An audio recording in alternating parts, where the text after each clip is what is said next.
Veja os destaques desta edição do Acontece no Rio. Educação terá orçamento de 5 bilhões e 200 mil reais em 2014. E cariocas tentam se adaptar ao fechamento da perimetral. Artista japonesa revela sua obsessão infinita no CCBB. Voltamos em instantes. Olá. Olá. Secretaria de Educação apresentou a previsão orçamentária de 2014. Os investimentos da pasta foram fixados em 5 bilhões e 200 mil reais, sendo mais da metade para custeio de pessoal e encargos sociais. As metas para o próximo quadriênio também foram apresentadas em audiência pública na Câmara. A audiência pública foi uma iniciativa da Comissão Permanente de Finanças, Orçamento e Fiscalização Financeira, presidida pelo vereador professor Washington. O vereador Jefferson Moura, vogal da comissão, lamentou a ausência da secretária municipal de Educação, Cláudia Coxim, e propôs o adiamento da sessão. Proposta que não teve o acordo do presidente da sessão e do vice-presidente da Comissão de Finanças, vereador Átila Nunes. Então, lamento muito a presença, a ausência, da secretária Cláudia Coxim na audiência pública de hoje, mas entendo também que a nossa agenda, a agenda da Comissão de Orçamento, não pode ficar sujeita à disponibilidade dos secretários. Diante do impasse, o vereador Jefferson Moura retirou-se do plenário.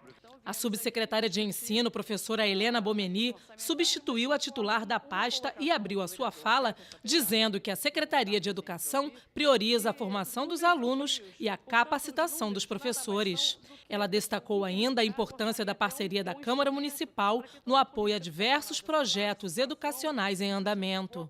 Quando nós criamos figuras de apoio à educação, quando nós conseguimos, a Casa conseguiu melhorar muito o nosso plano de cargos e salários. Nosso plano de cargos e salários foi expressivamente melhorado com o apoio dessa casa. Então, essa parceria é muito importante. A audiência pública sobre o orçamento para a educação teve as intervenções dos vereadores Raimon, Leonel Brizola Neto, Tio Carlos, Renato Cinco, William Coelho e Paulo Messina, além do assessor da Coordenadoria de Planejamento da Secretaria Municipal de Educação, Geraldo Matos, que respondeu a vários questionamentos sobre a utilização dos recursos do Fundeb, o Fundo de Manutenção e Desenvolvimento da Educação Básica e de Valorização dos Profissionais de Educação.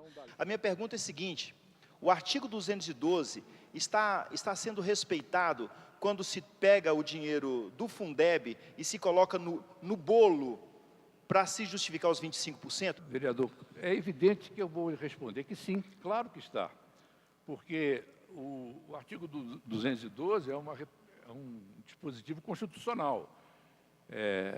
E está sim, eu diria que está. A todo momento nós estamos respeitando os 25% das transferências. Então, usar o Fundeb para isso, está respeitando, é isso que eu queria saber. Ok, então, essa afirmação que eu queria. A diretora-presidente da Multirio, professora Odaleia Cleide Alves Ramos, falou da importância das produções audiovisuais para a educação.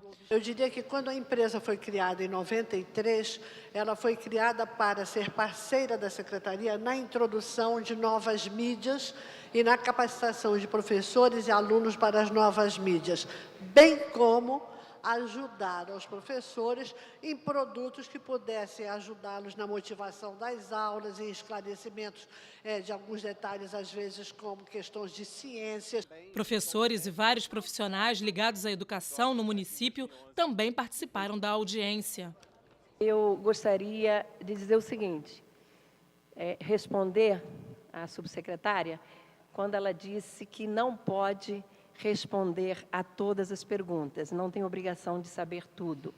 Realmente a senhora não tem, até porque seria impossível uma demanda tão grande, principalmente quando se trata de orçamento, que já é um assunto tão complexo, a senhora poder saber e responder a tudo. No entanto, a Secretaria tem assessores de orçamento que podem responder pela senhora. Tudo que a gente não viu aqui foi o orçamento.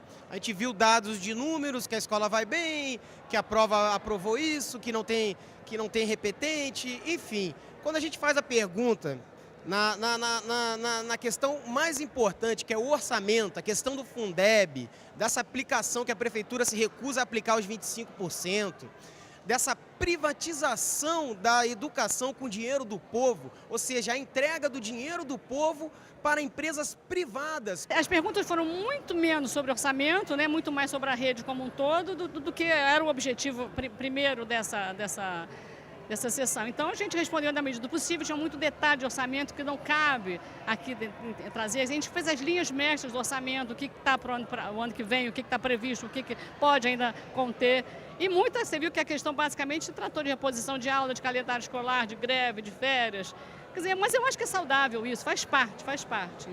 Que a aplicação dos recursos do Fundeb dentro da educação na cidade do Rio de Janeiro está perfeitamente aplicada, acabando com todas aquelas dúvidas que, porventura, poderiam pairar.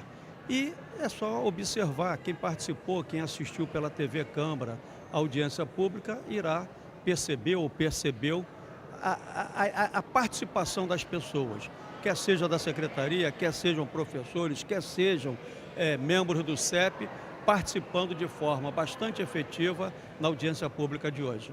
Rio recebe empréstimo para a melhoria da mobilidade urbana na cidade. O financiamento do BNDES foi aprovado na Câmara Municipal. O projeto de decreto legislativo entrou em votação na terça-feira, dia 5 de novembro. No dia seguinte, o projeto foi para a segunda votação e também foi aprovado por ampla maioria. O decreto autoriza a Prefeitura a tomar um empréstimo de R$ 3 bilhões com o BNDES. O recurso vai ser aplicado em obras de melhoria da infraestrutura viária e urbana da cidade. Também tem uma ressalva nesse projeto, que inclusive levei à discussão ao plenário, que o governo está sinalizando que esse empréstimo será usado também para o lote 0, que é o BRT, que o prefeito quer fazer ligando Terminal Alvorada, onde chega a Transcarioca e a Transoeste, ao metrô no Jardim Oceânico por BRT.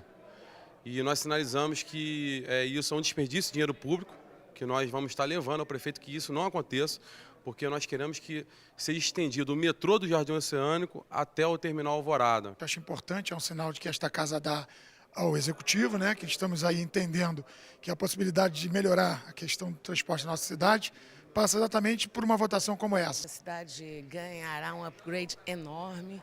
Você está falando dos BRTs, você está falando da Transolímpica, da Transoeste, da Transcarioca, do Circuito Niemeyer, você está falando do túnel do Porto Maravilha, você está falando de uma transformação urbana real. A gente fica triste por não ter sido por unanimidade, eu não entendo como é que alguém pode ser contra o Rio de Janeiro receber recursos dessa monta, né, para fazer as seguintes obras. Toda a recuperação do entorno do Engenhão, a gente vai fazer a Transolímpica, que liga a Baixada de Jacarepaguá até Deodoro, na Avenida Brasil, com BRT, atendendo a população pobre daquela região que precisa se deslocar e hoje leva horas no transporte urbano. A gente vai fazer uma ciclovia na Niemeyer, talvez seja a obra que tenha mais cara da cidade do Rio de Janeiro. A gente também vai aplicar esse recurso na Salvador Allende, que é uma obra importante. E isso vai permitir livrar o caixa do município para fazer diversas outras obras de urbanização, principalmente nas zonas norte e oeste da cidade. No próximo bloco, cariocas se adaptam ao fechamento da perimetral. Voltamos já já. Estamos de volta com o Acontece no Rio. Perimetral começou a ser desmontada e os cariocas ainda se adaptam às mudanças. Na primeira semana sem a perimetral, os cariocas reclamaram, mas já estão se adaptando à nova realidade. Um caos, tá muito complicado, mas agora não tem jeito, né? Tá assim, a gente tem que continuar à frente. A perspectiva que nós tínhamos é que ia ficar muito ruim, mas não ficou tão ruim assim não. Por enquanto tá tranquilo. Aqui normalmente é esse engarrafamento mesmo, mas tá tranquilo.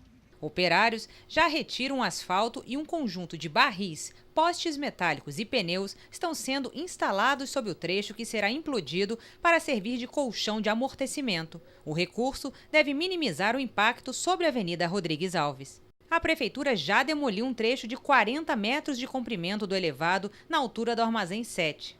Os cariocas devem buscar rotas alternativas para chegar no centro. Agora são 9h35, a gente está aqui na Rua Equador, próxima à rodoviária, e vamos pegar a nova via binário. A A via binário do Porto é paralela à Avenida Rodrigues Alves e tem 3,5 km de extensão. Agora são 10h30 da manhã, quase uma hora depois, a gente chegou aqui nesse trecho da Avenida Rodrigues Alves, que dá acesso à parte da perimetral que ainda está funcionando. A perimetral com que os motoristas conviveram nos últimos 50 anos surgiu para facilitar a circulação entre as zonas norte e sul da cidade. Esse prédio do restaurante é a única lembrança que sobrou do período que a via foi construída. Ônibus, trens, barcas e metrô estão ampliando a capacidade para atender mais usuários. A prefeitura incentiva o uso do transporte público, mas uma recente pesquisa sobre mobilidade urbana apontou que os cariocas andam insatisfeitos com o transporte público na cidade e pedem mais investimentos. A ONG Rio Como Vamos realizou a pesquisa que apontou que 44% dos cariocas consideram o transporte público muito ruim. A pesquisa também apontou que aumentou o número de moradores que utilizam os transportes públicos na cidade. Uma das mais importantes artistas japonesas exibe seu trabalho no Centro Cultural Banco do Brasil. A exposição Obsessão Infinita reúne mais de 100 obras realizadas entre 1949 e 2012. Bolas grandes, pequenas e de várias cores. As bolas são uma das obsessões da artista Yayoi Kusama, considerada um dos maiores nomes da arte contemporânea. A artista junta a arte com a loucura e muita criatividade. A exposição, que está em cartaz no Centro Cultural Banco do Brasil, é a primeira da artista no país. Obsessão Infinita oferece um panorama do trabalho da artista japonesa através da retrospectiva de aproximadamente 100 obras. Yayoi Kusama nasceu em 1929 no Japão. Desde pequena, sofre de transtorno obsessivo-compulsivo e alucinações. Os transtornos mentais se traduziram em arte e, em 1940, começou a realizar seus trabalhos abstratos. No final dos anos 50, realizou a série Rede Infinita. Nessa série, já começa a aparecer a repetição, outra obsessão no trabalho da artista. Em 1957, se mudou para Nova York, onde entrou em contato com grandes artistas como Andy Warhol. A pintura deu lugar a esculturas de objetos do cotidiano, a crítica e a ironia. Durante o tempo que passou nos Estados Unidos, a artista ficou conhecida por suas performances e happenings. Transformou o espaço público nova-iorquino em uma tela em branco. A compulsão da princesa das bolinhas, como é conhecida, em repetir imagens e as fixações psicológicas estão presentes nessa instalação. Em 1965, a artista criou sua primeira instalação ambiental com as cores psicodélicas que enxerga em suas alucinações. Aqui nessa sala, o público fica imerso em uma experiência sensorial que remete à realidade psíquica do interior da cabeça da artista, que se internou voluntariamente no final dos anos 70 em uma clínica psiquiátrica. Para a exposição no Brasil, estão sendo apresentadas obras recentes da artista, como as 36 pinturas que produziu em 2012 e a maior sala espelhada, cheio de brilho de vida, de 2011. Nessa sala, as bolinhas aparecem na forma de lâmpadas que se acendem e apagam em cores diferentes. E o público também é convidado a participar e entrar na obsessão da artista, colando bolinhas coloridas por toda a parte. E uma sala que antes era branca, agora está assim. E o Acontece no Rio fica por aqui.